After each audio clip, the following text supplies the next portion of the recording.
Hello friends, स्वागत है आप सबका मेरे चैनल में।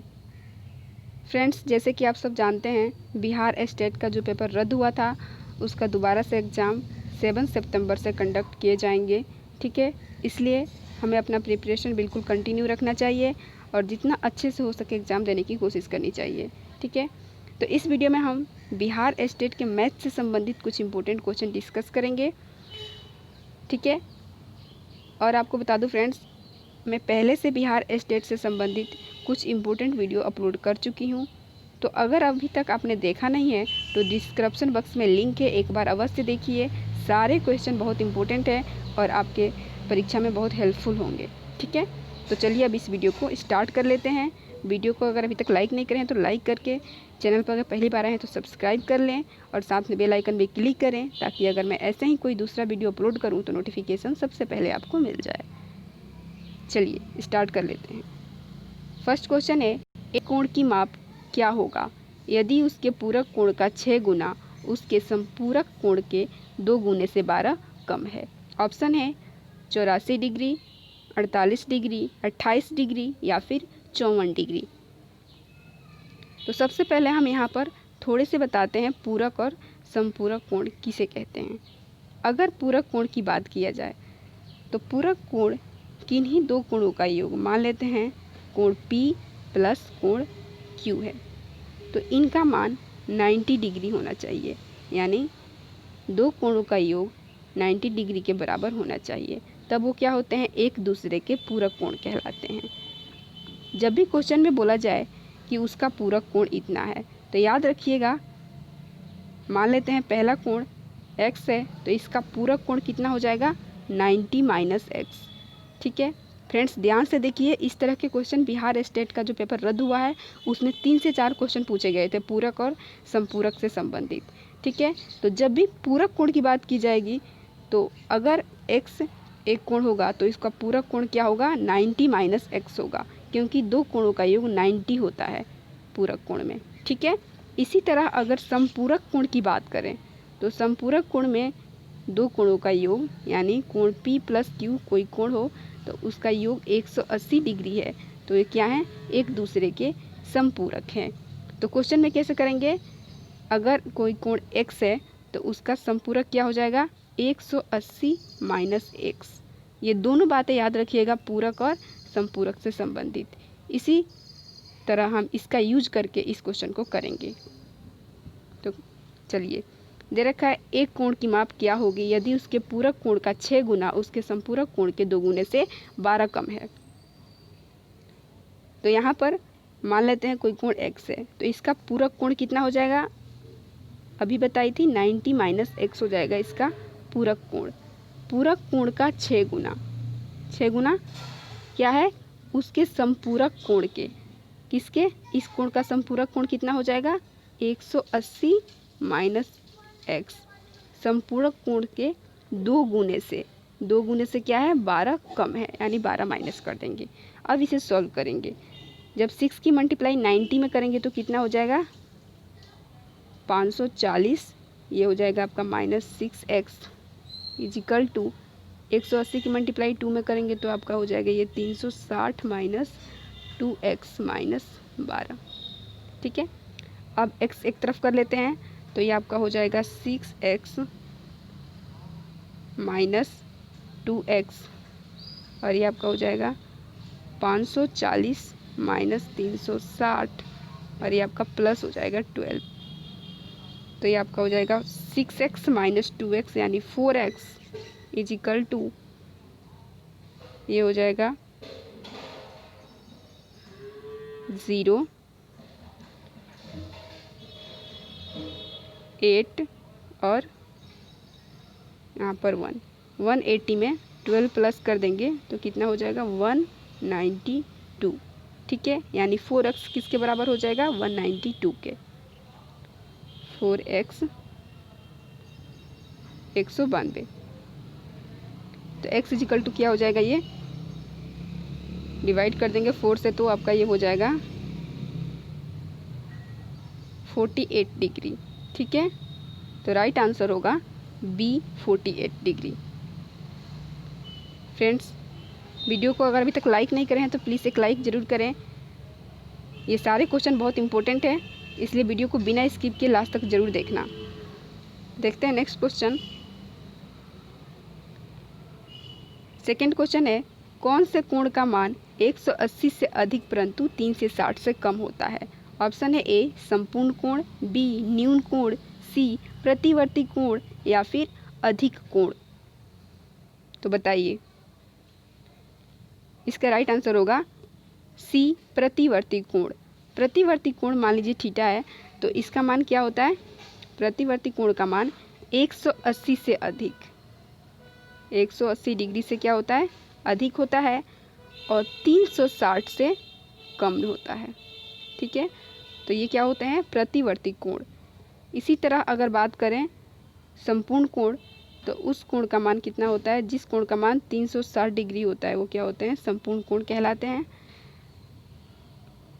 न्यून कोण की बात करें तो न्यून कोण मान लीजिए थीटा है, तो न्यून कोण का मान 0 से डिग्री से तो अधिक होता है, ठीक है, परंतु 90 डिग्री से कम होता है, तो इसे बोलते हैं न्यून कोण। अधिक कोण में क्या होता है? अधिक कोण में हो जाता है 90 से तो अधिक होता है 90 डिग्री से, और 180 से कम होता है, तब ये न्यून कोण कहलाता है। ठीक है, और एक और होता है समकोण।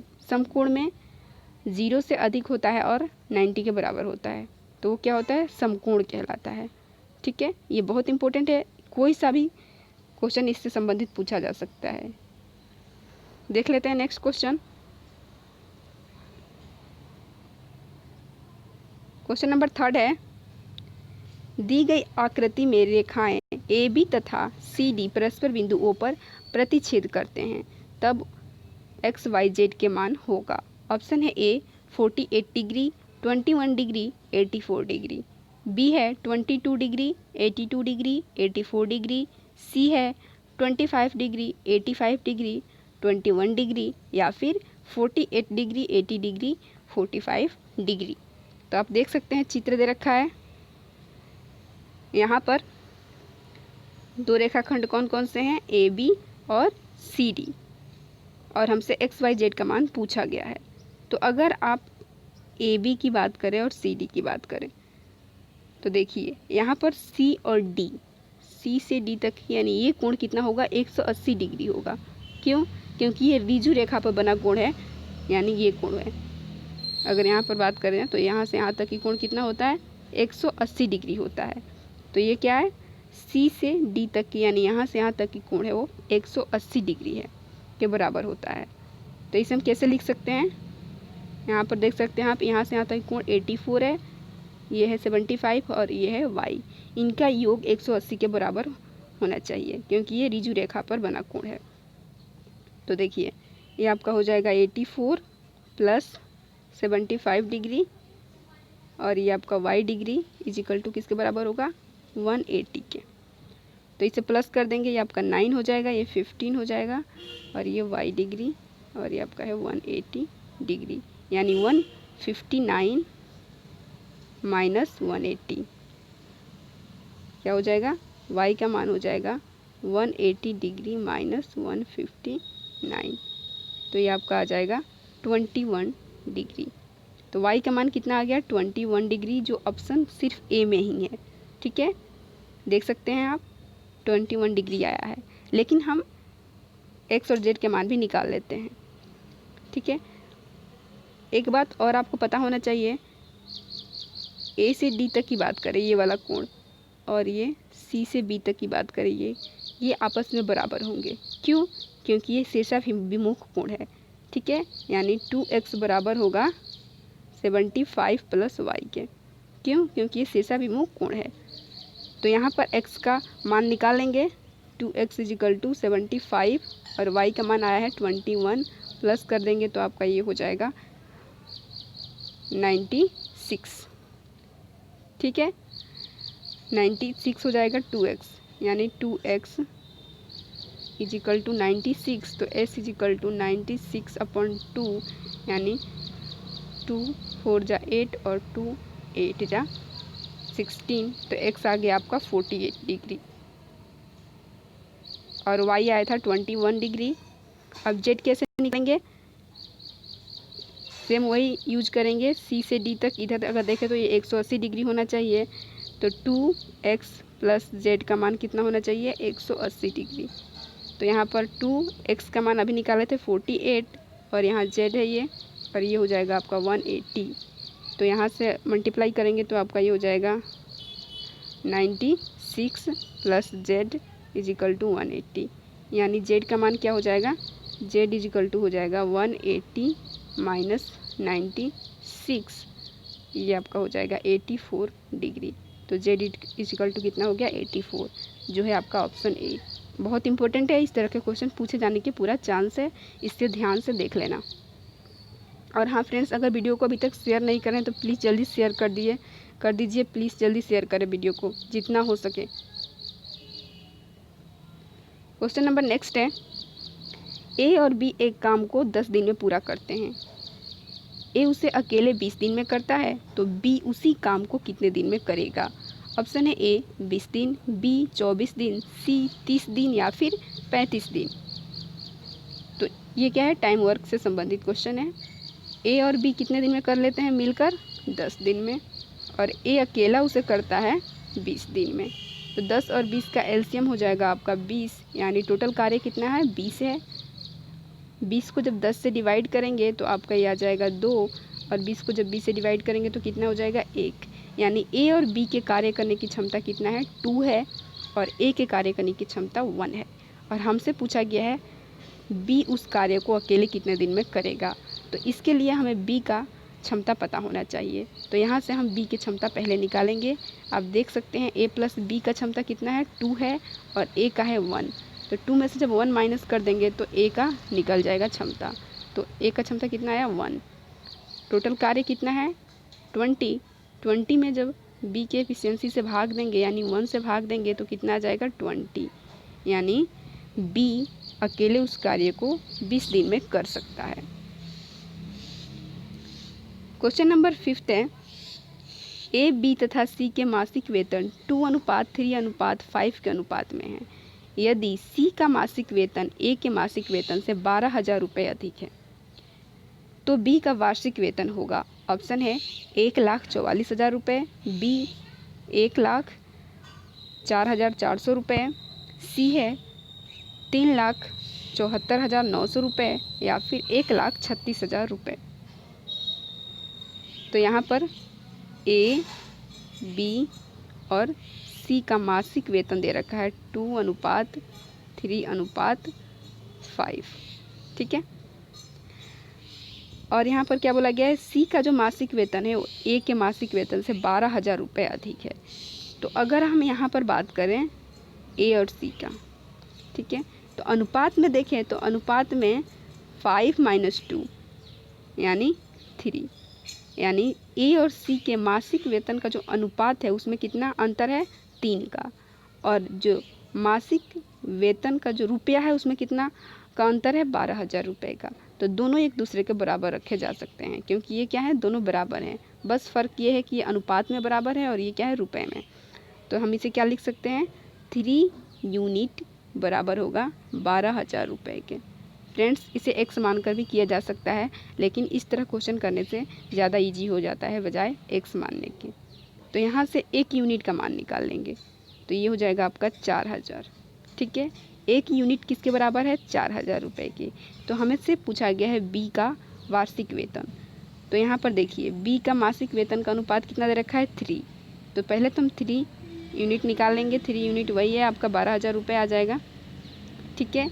यानी बी का जो मासिक वेतन है वो कितने हैं, 12,000 रुपये हैं, लेकिन हमसे पूछा गया है वार्षिक वेतन।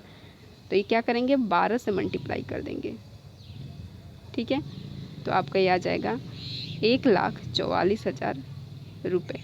तो बी का वार्षिक वेतन कितना होगा, 1,44,000 रुपये हो जाएगा। क्वेश्चन नंबर 6 है, यदि किसी वस्तु के क्रय मूल्य तथा विक्रय मूल्य 10:1 के अनुपात में हो तो लाभ प्रतिशत होगा। ऑप्शन है ए 10%, बी 100/11%, सी 5% या फिर 20%। तो यहाँ पर दे रखा है आपका ये क्रय मूल्य यानी CP और विक्रय मूल्य दे रखा है SP दे रखा है 11। तो लाभ परसेंट जब भी निकालते हैं प्रॉफिट परसेंट कितना होता है SP minus CP upon CP into 100। इस फॉर्मूला का यूज करके हम क्या निकालेंगे, लाभ परसेंट निकाल सकते हैं। तो देखिए लाभ परसेंट यानी प्रॉफिट परसेंट हो गया SP। सबसे पहले SP है 11 माइनस CP है 10 अपॉन CP इंटू 100। ये आपका 10 बार में कैंसिल हो जाएगा, ये 11 माइनस 10 1 हो जाएगा। तो आपका जो प्रॉफिट परसेंट है वो कितना आ गया 10%। तो राइट आंसर होगा A। क्वेश्चन नंबर नेक्स्ट है 240 अंकों की एक परीक्षा में किसी परीक्षार्थी ने 52 अंक अर्जित किया। पाई आलेख में इसका संगत कोण होगा। ऑप्शन है 630 डिग्री, बी है 78, सी है 75 और डी कितना है 100 डिग्री। तो कैसे करेंगे इसे, देखिए यहाँ पर टोटल कितने अंकों का परीक्षा है 240 और पूछा गया है एक विद्यार्थी है जो 52 अंक अर्जित करता है, तो उसका जो संगत कोण है वो कितना होगा। तो पाई आलेख ये होता है और इसका जो यहाँ से यहाँ तक का कोण होता है, मतलब टोटल यहाँ से यहाँ तक का जो कोण होता है वो कितना होता है 360 डिग्री होता है। ये आपको पता होना चाहिए। यानी टोटल कोण को यानी 360 डिग्री को हम किसके बराबर रख सकते हैं, टोटल अंकों के बराबर। टोटल अंक है आपका 240 अंक है, ठीक है। तो यहाँ पर सबसे पहले हम एक अंक का कोण निकालेंगे, ठीक है। तो यहाँ से अगर हम एक अंक की बात करें तो कितना हो जाएगा, ये 360 अपॉन 240। 0 से 0 ये कट जाएगा, ये आपका आ जाएगा 12 से कैंसिल कर दीजिए 3/2, मतलब एक अंक 3/2 डिग्री के बराबर है। एक अंक किसके बराबर है 3/2 डिग्री के बराबर है। तो हमें चाहिए 52 अंक का कोण कितना होगा। तो यहाँ पर 52 से दोनों तरफ मल्टीप्लाई करेंगे, ये 3/2 इंटू 52, ये आपका हो जाएगा 2 2 जा 4, 2 6 जा 12, यानी 26 की मल्टीप्लाई जब 3 में करेंगे तो कितना आ जाएगा आपका 78 डिग्री। तो आपका राइट आंसर हो जाएगा बी। क्वेश्चन नंबर नेक्स्ट है